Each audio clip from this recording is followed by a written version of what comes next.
Good morning students. आशा करता हूँ, उम्मीद करता हूँ आप सब लोग ठीक होंगे।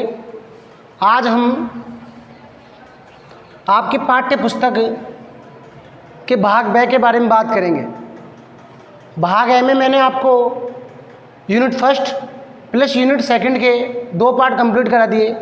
अगर मैं भाग ए की यूनिट फर्स्ट की बात करूँ तो उसमें प्रथम पार्ट का नाम था न्याय, जिसमें मैंने आपको प्लेटो, अरस्तु, Thomas Aquinas, Augustine, Bentham, Mill, Hume, John Rawls, Vidur, Bharadwaj, Soma, Manu, Kautilya, Shukra अनेक विद्वानों के बारे में बताया कि इन्होंने न्याय के बारे में उदाहरणों को प्रस्तुत किया, जिसमें the city of God, theory of justice जैसी पुस्तकों का उल्लेख हुआ। शक्ति, सत्ता, वेदता कि सत्ता, शक्ति और वेदता क्या होती है, शक्ति क्या होती है। रोबोट वाइसेटेड के अनुसार शक्ति बल प्रयोग की योग्यता, न कि उसका वास्तविक प्रयोग। हेनरी फ्योल के अनुसार सत्ता आदेश देने का अधिकार और आज्ञा पालन करवाने की शक्ति है। वेदता क्या है? शक्ति और सत्ता के बीच की योजक क्रिया, अर्थात शक्ति के साथ जब वेदता जुड़ जाती है तो वह सत्ता का रूप धारण कर लेती है। ऐसी सहमति जो लोगों द्वारा राजनीतिक व्यवस्थाओं को दी जाती है, वेदता। और तीसरा पार्ट धर्म, चौथा पार्ट स्वतंत्रता, समानता। और यूनिट फर्स्ट हमारी समाप्त हो गई। यूनिट सेकंड में मैंने आपको सामाजिकरण और संस्कृति 2 पार्ट बिल्कुल क्लियर करवा दिए थे। अब मैं आज आपके सामने आपकी पाठ्य पुस्तक के भाग ब को लेकर आया हूँ। किसको लेकर आया हूँ? भाग ब। आपकी पाठ्य पुस्तक राजनीति विज्ञान की टोटल नंबर है 80। कितना है? 80। 2 भागों में बटी हुई है। कितने भागों में? 2 भागों में, भाग ए और भाग ब। जब मैंने आपको पाठ्यक्रम का विवरण बताया था, जब भी मैंने बता दिया था कि किस प्रकार आपका सिलेबस है। भाग ए में नंबर है 40 और इसका भी नंबर कितना है? 40। इसमें पार्ट है 16 पार्ट। कितने पार्ट है? 16। और इसमें पार्ट है 15। अर्थात आपके टोटल पार्टों की संख्या कितनी है? 31, 31।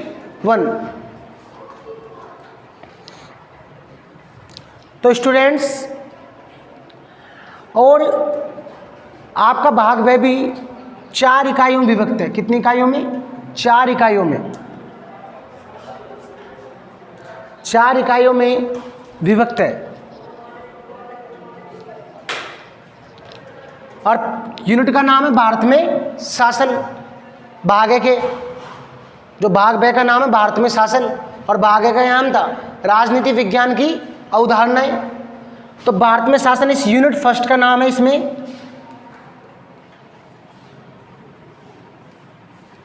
भारत का संविधान। यूनिट फर्स्ट का क्या नाम है? भारत का संविधान। संविधान होता है जिसमें लिखित या अलिखित नियम होते हैं, जिसके अनुसार किसी देश की शासन प्रणाली संचालित की जाती है। और इसमें स्टूडेंट्स 3 पार्ट है। कितने पार्ट है? 3। भारतीय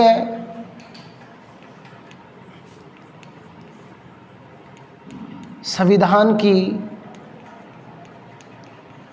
विशेषताएं, भारतीय संविधान की विशेषताएं। सेकंड पार्ट का नाम है मूल अधिकार,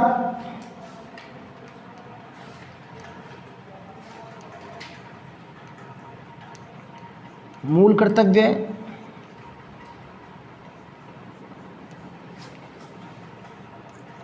नीति निर्देशक तत्व। तो स्टूडेंट्स, और तीसरा पार्ट का नाम है भारत की संघीय व्यवस्था के आधारभूत तत्व। अर्थात भारत में जो संघीय व्यवस्था है, संघात्मक शासन है, कौन से तत्वों पर टिका हुआ है, उनके बारे में हम इस यूनिट में पढ़ेंगे। तो इस यूनिट का हम शुभारंभ करने जा रहे हैं आज कौन से पाठ के साथ? भारतीय संविधान की विशेषताओं के साथ। कि भारत के संविधान की क्या क्या विशेषता है, ऐसे कौन कौन से तत्व उसमें पाए जाते हैं, प्रावधान उसमें है जो उसे अन्य देशों के संविधान से क्या बनाते हैं, विशेष बनाते हैं। तो सबसे पहली बात है स्टूडेंट्स,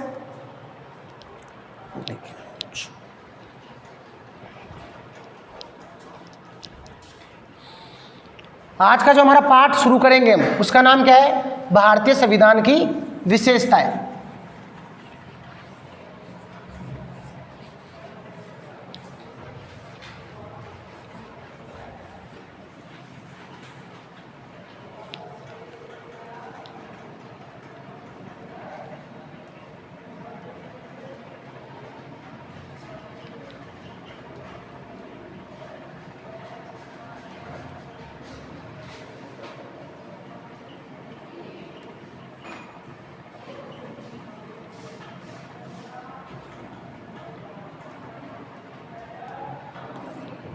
भारतीय संविधान की विशेषता है। तो स्टूडेंट्स, आप सब 11th क्लास पास करके 12th क्लास में पहुंचे हो। 11th क्लास में आपकी राजनीति विज्ञान की पाठ्य पुस्तक थी, उसमें पाठों की संख्या थी 22। कितनी थी, 22, जिसमें से 21वां और 22वां पाठ संविधान से ही संबंधित था। आपने पढ़ा होगा 1946 में एक मिशन आया था, उसका नाम था कैबिनेट मिशन। क्या नाम था, कैबिनेट मिशन। कैबिनेट मिशन ने बताया था कि भारतीय संविधान का निर्माण तो जनता के अनुसार ही होगा, लेकिन जनता के चुने हुए प्रतिनिधियों के अनुसार होगा। तो जनता के द्वारा जो प्रतिनिधि चुने गए संविधान के निर्माण के लिए, वो कहलाई संविधान सभा, जिनकी सदस्य संख्या कितनी निर्धारित की गई थी, 389। और उन्हीं सदस्यों द्वारा भारतीय संविधान का निर्माण कार्य शुरू किया गया, जो 9 दिसंबर 1946 को संविधान सभा की प्रथम बैठक के साथ शुरू हो गया। और 24 जनवरी 1950 को संविधान सभा की अंतिम बैठक हुई, उसमें सफ़र खत्म हो गया कुल मिला के, और भी जो प्रावधान जोड़े गए। तो 9 दिसंबर 1946 को हमारी संविधान सभा की प्रथम बैठक हुई, जिसमें डॉक्टर सच्चिदानंद सिन्हा अस्थायी अध्यक्ष बने। 11 दिसंबर 1946 को द्वितीय बैठक हुई, जिसमें डॉक्टर राजेंद्र प्रसाद अध्यक्ष बने। 13 दिसंबर 1946 को डॉक्टर जवाहरलाल नेहरू ने उद्देश्य प्रस्ताव पारित किया, जिसे 22 जनवरी 1947 को भारतीय संविधान द्वारा अपना लिया गया। और वह उद्देश्य प्रस्ताव किस रूप में जाना जाता है, प्रस्तावना के रूप में जाना जाता है। प्रस्तावना में संविधान के मौलिक लक्ष्यों और उद्देश्यों को संक्षिप्त रूप में दर्शाया गया है, आदर्शों को। आप प्रस्तावना पढ़कर ये जान सकते हो कि संविधान में क्या क्या है, छोटे रूप में। अब मैं शुरू करता हूँ जहाँ से संविधान बनना शुरू हुआ। तो संविधान बनने में जो समय लगा वो था स्टूडेंट्स, ये छोटी छोटी चीज़ें क्लियर कर लेते हैं अभी। ये चीज़ें तो आपने पढ़ ली होगी, लेकिन फिर भी संविधान बनने में जो समय लगा वो था 2 वर्ष 11 माह 18 दिन। 2 वर्ष 11 माह 18 दिन। और संविधान किस दिन बनकर तैयार हुआ, 26 नवंबर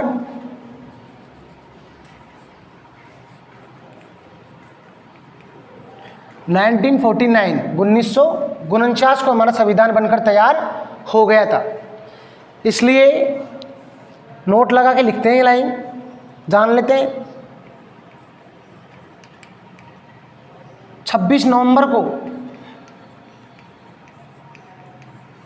2015 से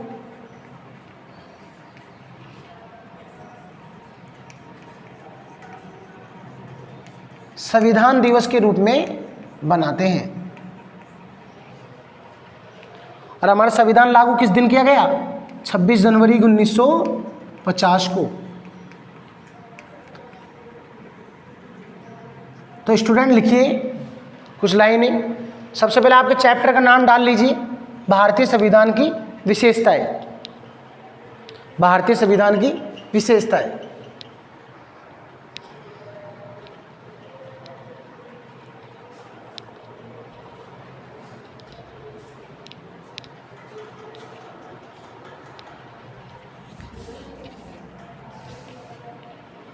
चैप्टर डालने के बाद एक टॉपिक डाल लीजिए पहले, संविधान।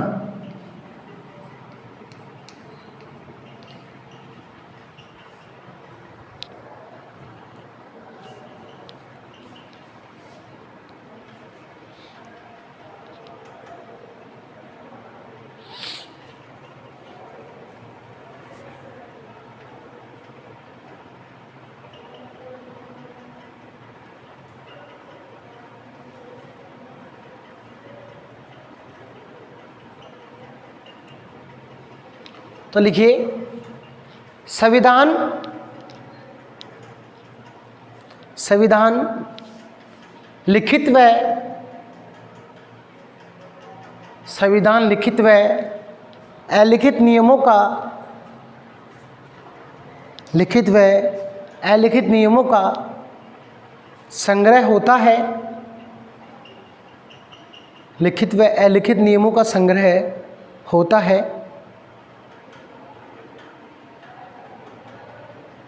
होता है जिसके अनुसार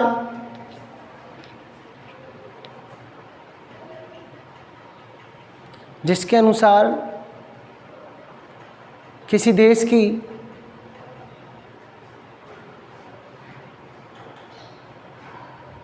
शासन प्रणाली, जिसके अनुसार किसी देश की शासन प्रणाली संचालित की जाती है।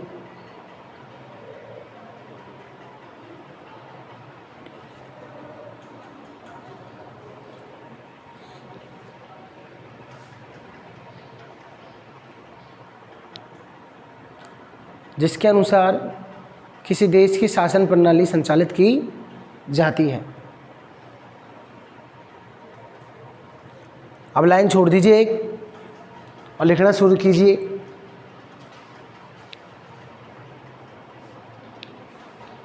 भारत का संविधान, भारत का संविधान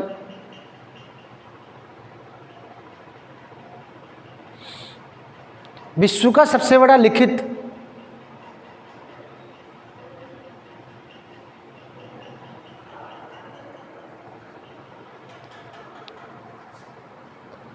विश्व का सबसे बड़ा लिखित एवं निर्मित संविधान है, लिखित एवं निर्मित संविधान है।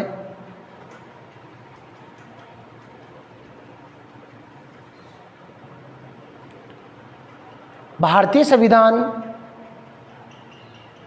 भारतीय संविधान 2 वर्ष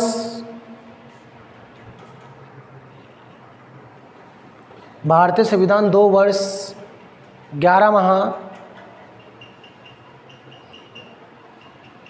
2 वर्ष 11 माह और 18 दिन में, और 18 दिन में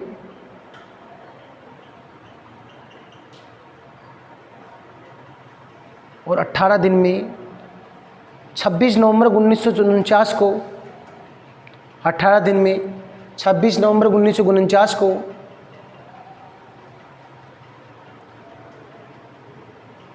बनकर तैयार हुआ, बनकर तैयार हुआ।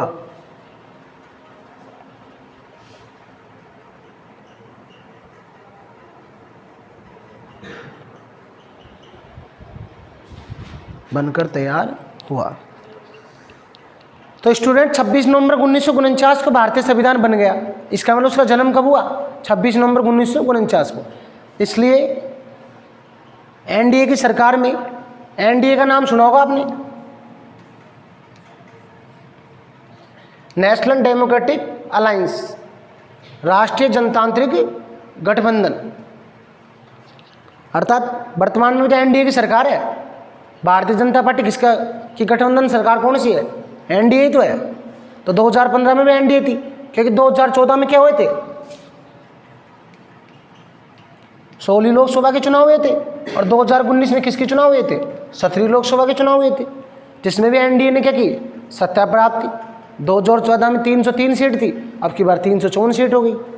वो 2014 में 336 सीट थी, अब की बार 354 सीट हो गई। हाँ जी, एक लाइन नोट लगा के लिख लीजिए इसके नीचे ही तुरंत।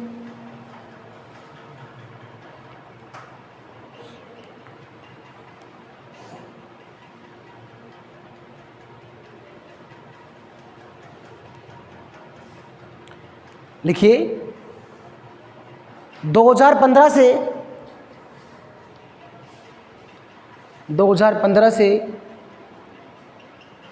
26 नवंबर को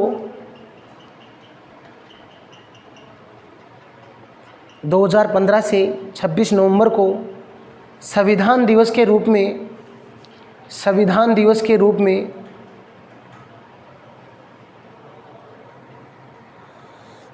बनाया जाता है।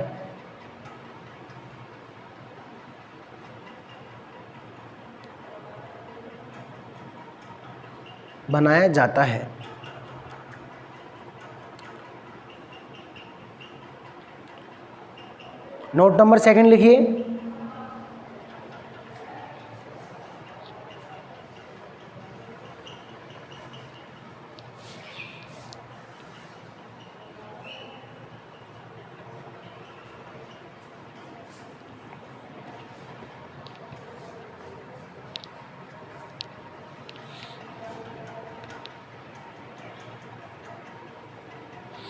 छब्बीस जनवरी 1950 को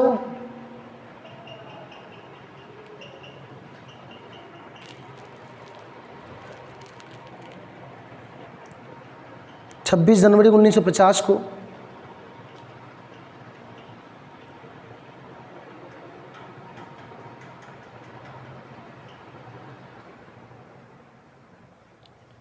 भारतीय संविधान को लागू किया गया।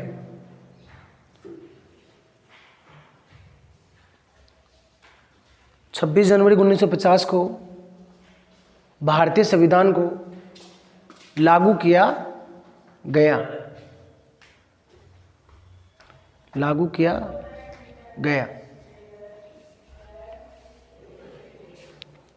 तो स्टूडेंट ये तो थी बेसिक बातें जो आपको पता होनी चाहिए। परीक्षा में कई बार इससे संबंधित भी क्वेश्चन पूछ ले जाते हैं। तो स्टूडेंट कई बार आप डिस्टर्ब हो जाते हो कि भारतीय संविधान का निर्माण तो कब हुआ और उसे लागू कब किया गया। तो निर्माण तो हुआ था 26 नवंबर 1949 को और लागू किया गया था 26 जनवरी 1950 को। और ये न्यू क्वेश्चन भी बन गया, आपकी बार पूछ सकता है कई बार कि संविधान दिवस किस दिन मनाते हैं? 26 नवंबर को। गणतंत्र दिवस 26 जनवरी को। स्वतंत्र दिवस 15 अगस्त को।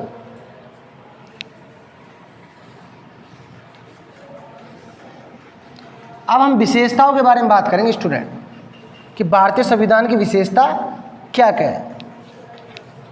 तो स्टूडेंट्स अगर विशेषताओं में बात की जाए तो भारतीय संविधान की जो सबसे प्रमुख विशेषता है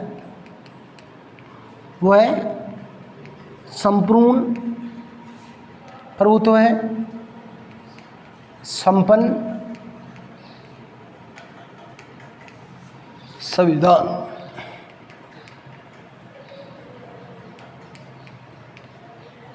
प्रभुत्व का मतलब होता है प्रभु सत्ता।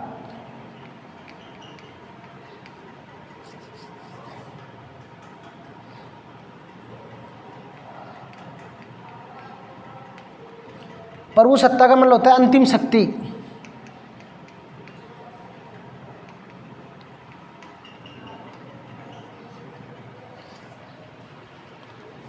पहली विशेषता यह है कि भारतीय संविधान का निर्माण भारतीय जनता की मर्जी के अनुसार हुआ है और भारत में लोकतांत्रिक शासन प्रणाली है और जनता की राय से ही संविधान चल रहा है। जो नियम या आदेश जारी हो रहे हैं वो सब जनता के ऊपर निर्भर है, जनता के हित पर है। जनता के द्वारा चुने गए प्रतिनिधियों के अनुसार क्या होता है, संविधान में कार्यों का संपन्न होता है या नियम बनते हैं या संशोधन होता है। इसलिए संविधान की सबसे बड़ी विशेषता है कि संविधान संपूर्ण प्रभुत्व संपन्न है, अर्थात अंतिम शक्ति किसमें निहित है? जनता में निहित है। किसमें निहित है? जनता में निहित है। तो टॉपिक डाल लीजिए भारतीय संविधान की विशेषताएं।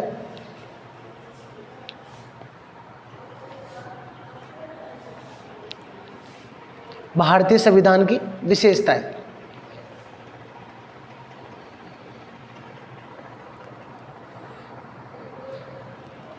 दो 2018 में क्वेश्चन आ चुके हैं ये 4 नंबर का कि भारतीय संविधान की 5 विशेषताएं लिखिए।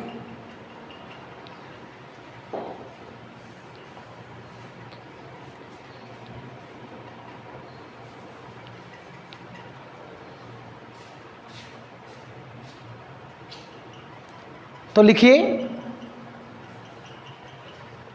टॉपिक डाल लिया तो आगे लिखिए।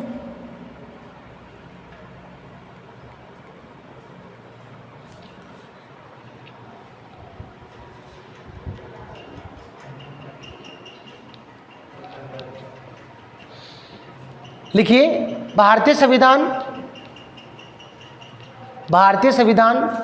संपूर्ण प्रभुत्व संपन्न संविधान है।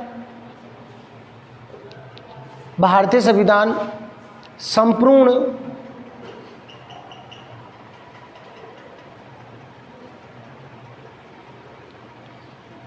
प्रभुत्व संपन्न संविधान है, अर्थात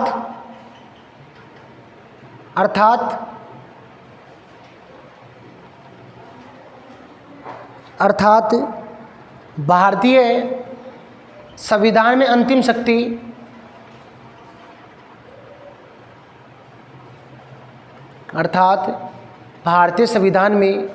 अंतिम शक्ति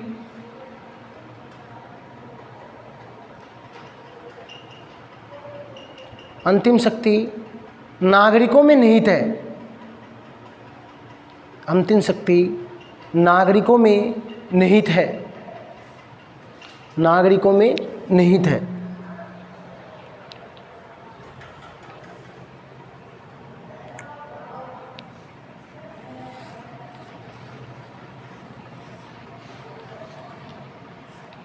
दूसरी विशेषता है प्रस्तावना।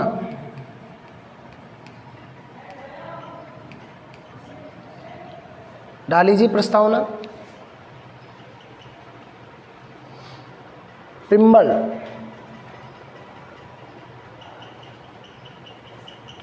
देखिए स्टूडेंट्स, प्रस्तावना हर देश के संविधान में होती है। संविधान की शुरुआत में सबसे पहले क्या होती है? प्रस्तावना। जैसे आपके पाठ शुरू होता है ना, आपकी किताब का, मतलब आपकी किताब शुरू होती है, जहाँ पाठ शुरू, उससे पहले क्या बताया जाता है? आपको पाठों का विवरण बता दिया जाता है, यूनिट के साथ शुरू में ही इतनी इकाई है। ऐसे ही हर संविधान में प्रस्तावना होती है, उससे पता चल जाता है कि भाई कौन कौन से तत्व है इसमें, कौन कौन से प्रावधान है शॉर्ट में। तो लिखिए प्रस्तावना में, प्रस्तावना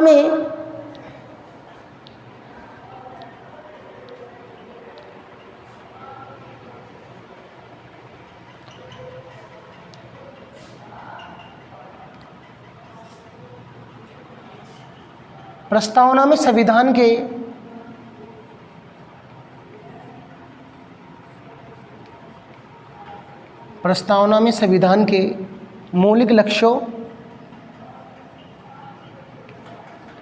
एवं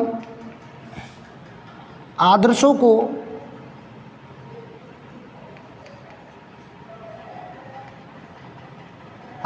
को संक्षिप्त में दर्शाया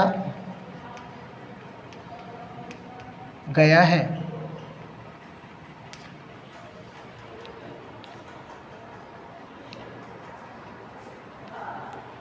संक्षिप्त में दर्शाया गया है। स्टूडेंट, इस प्रस्तावना में से कई बार 2 क्वेश्चन निकल के आते हैं, जो एग्जाम में पूछ लेता है एग्जामिनर कई बार। इसमें 2 महत्वपूर्ण बातें हैं, 2 राजनीतिक विद्वानों ने इसके बारे में कहा है, तो नोट लगा के लिखिए।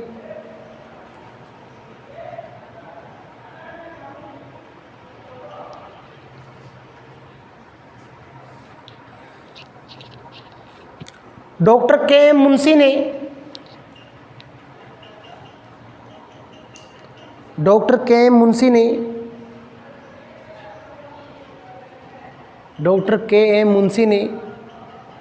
प्रस्तावना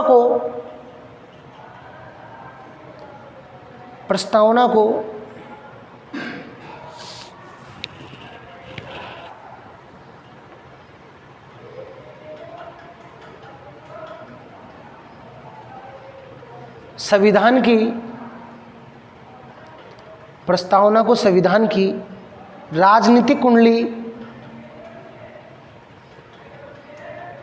संविधान की राजनीतिक कुंडली कहा है। स्टूडेंट्स, आज हम 12वीं क्लास में आ चुके हैं। अब आप लोग ये कुंडली शब्द आपने बहुत बार सुना होगा कि कुंडली का संबंध मनुष्य के साथ होता है।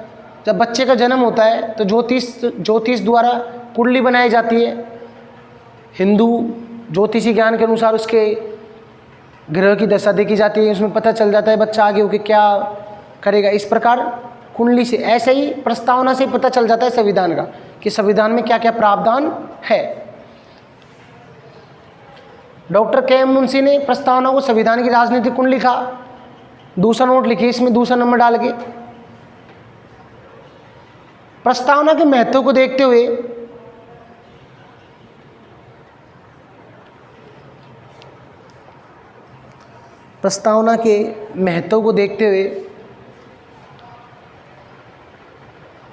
जवाहरलाल नेहरू द्वारा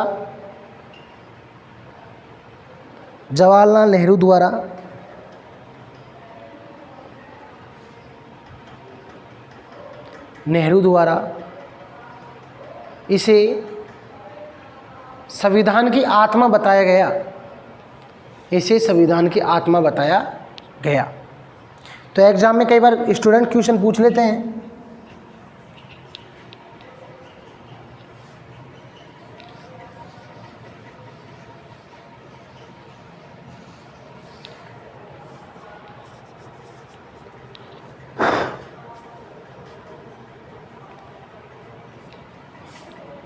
संविधान की अगर मैं तीसरी विशेषता की बात करूं आपके सामने, तो संविधान की तीसरी विशेषता है एकल नागरिकता।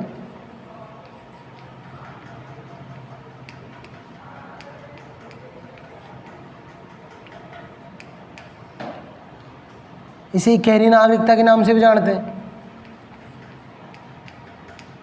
इकहरी नागरिकता।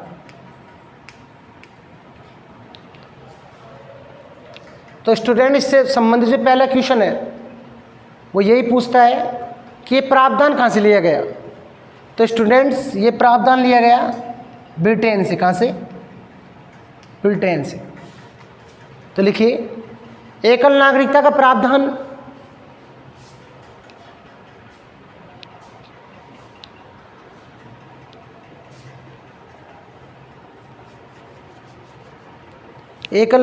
प्रावधान ब्रिटेन से लिया गया है।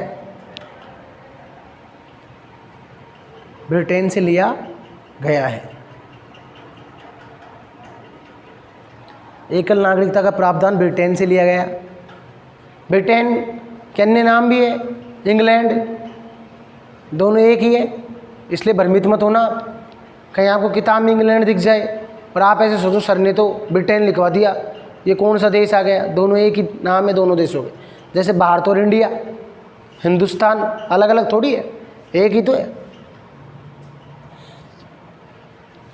तो स्टूडेंट्स, बाकी की जो विशेषता है उसके बारे में नेक्स्ट क्लास में चर्चा करते हैं। ओके, धन्यवाद, बाय।